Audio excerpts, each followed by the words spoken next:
Greetings, fellow Whovians. Well, I am back in at my grandma's place, aka the normal location.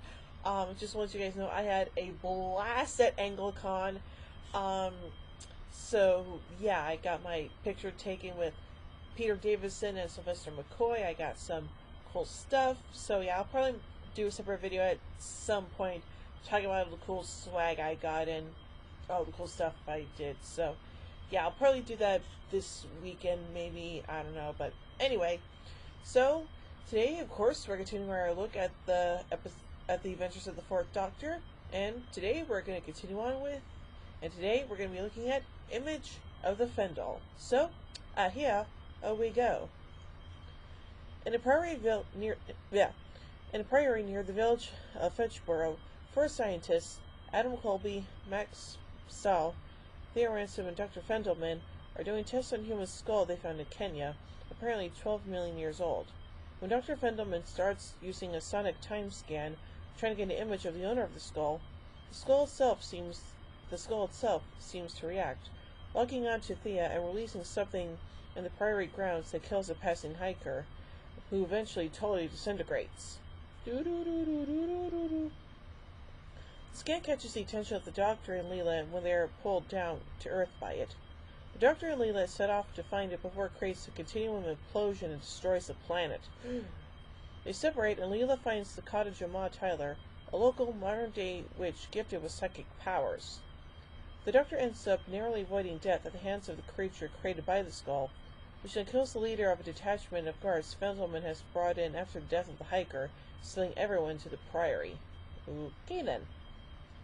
Ma Tyler then encounters the creature, but survives and is saved from going into psychic shock by the Doctor. However, this time it's worked out that the thing is a Fendahl, a creature from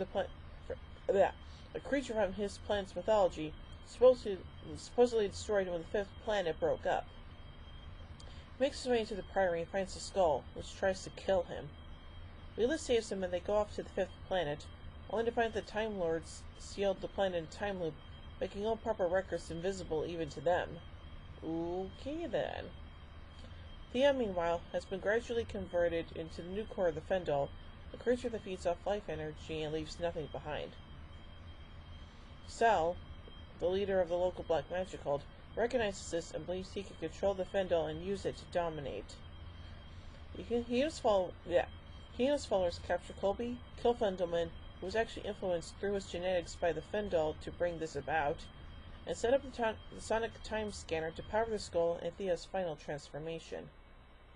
The Doctor, Leela, Ma Tyler, and her grandson Jack head for the Priory, only to find the Fendahl core has formed and is converting the cult members into Fendahl to form the full circle. The Doctor frees Colby and helps Stahl shoot himself after killing one of the new Fendahl, turning out that the Fendahl are fatally allergic to salt, leaving the Fendahl core too short of the 12 it needs to be complete and form a gestalt. The Doctor risks the scanner to implode upon itself and grabs the now dormant skull, leaving with the others only just before the Priory is destroyed, along with the Fendahl core and the remaining Fendahl. The Doctor and Leela then leave and plan to dump the skull near Supernova, thus ending the Fendahl race forever. Okay, I think that's kind of a little bit of a genocidal thing that Doctor just did, but it's kind of did it for the better, I guess. Anyway, let's look at some continuity production elements of this story. According to the dialogue, the events of the last episode take place on Lammas Eve, July 31st. K9 appears in the first and last parts of the story but does not speak. This was due to the late inclusion of K9 as a regular character into the scripts. The Doctor explains Ma Tyler's sixth sense by saying that psychic ability is a common side effect of growing up near a time fissure. This explanation was also given by the Ninth Doctor for the psychic abilities of Gwyneth in The Unquiet Dead. The Fendahl reappears in the spin-off novel The Taking of Planet 5 by Simon Butcher Jones and Mark Clapham, as well as in the Caldor City series of audio plays and the Time Hunter novella Dewsley Vault by John DeBur Miller. At the end of Part 2, the Doctor asks the Fendahl skull if it would like a jelly baby, but actually offers it a licorice allsort. This is commented on in the Watchdog segment of Nationwide. The Doctor production office replied by saying that this was one of the ways the Doctor liked to confuse his enemy. And it worked. Writer Chris Boucher was commissioned to write this story, his third for the series, on May 2nd, 1977. He delivered the first episode just 2 days later, the final one being submitted on the 17th of June. Boucher had drawn on the 1967 film, rather than the 1958 TV original, Quartermaster of the Pit, and the 1959 Kurt Vonnegut novel The Sirens of Titan, including the discovery of an alien skull linked to occult symbols, alien influence of mankind's evolution, and the dormant alien influence being brought to bear on contemporary humanity. He also took inspiration from the work of archaeologist Louis Leakey, who had been excavating human remains for many years until his death in 1972. Boucher named Colby Zog Leakey as a tribute to him, although later realized that people will miss the reference and assume the name came because, quote, he pissed all over everything. Terrence Dick's subsequent novelization of the serial, in fact, gives both reasons for the name. At the initial read-through, Tom Baker made numerous jokes about the script, picking out all the double entendres and sending it up. This caused Boucher great upset at the time, but had the knock-on effect of them coming through his scripts where there aren't any signs of double entendres. Boucher never wrote for the series again, immediately after this becoming script editor on Blake's 7 for 4 years. Aww. Producer Graham Williams had worked with director George Fendahl Foster previously on Z-Cars, and chose him to direct this serial due to his experience with night filming. Fendahl Foster would direct one more time for the series in the following year's The Rybos Operation.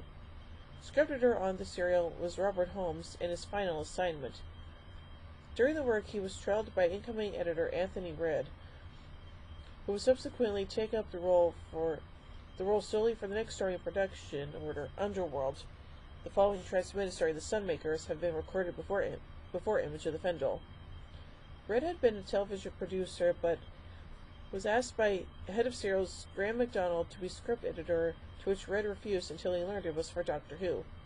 MacDonald had read through the scripts for Fendahl and objected to a scene in Part 4 which showed Stahl raise a gun to his mouth.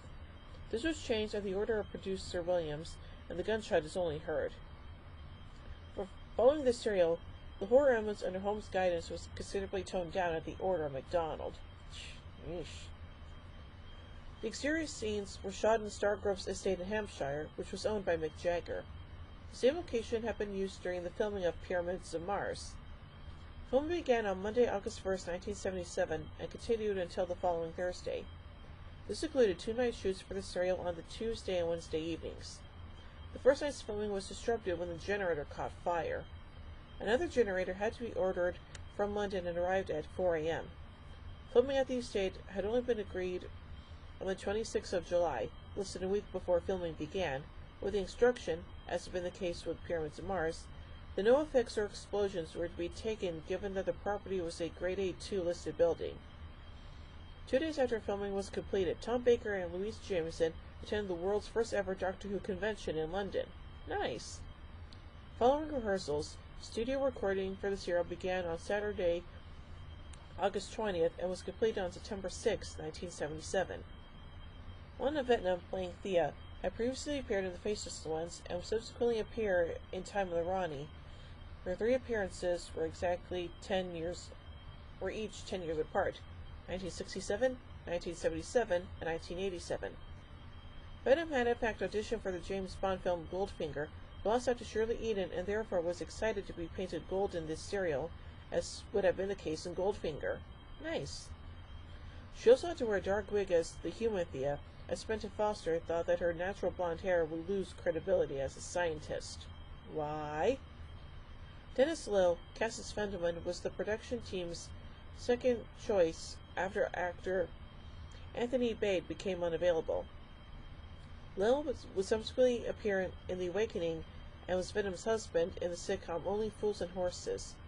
Scott Fredericks had played a gorilla in Day of the Daleks and was later cast by Fendahl Foster in the Blake 7 episode Weapon alongside Graham Simpson, who also appears in the story. Derek Martin had appeared a number of times in Doctor Who as an extra, going back to 1965 and subsequently as a stuntman with the Havoc group, who had taken part in an early number of serials featuring John Pertwee as a doctor. This was his first and only work on the series as an actor. Aww. Series regular Louise Jameson as Leela regards this as one of her best stories due to being written by Chris Boucher, who had created the character. It was, however, during the making of the serial that she decided to leave at the end of this series. Wah, wah, wah.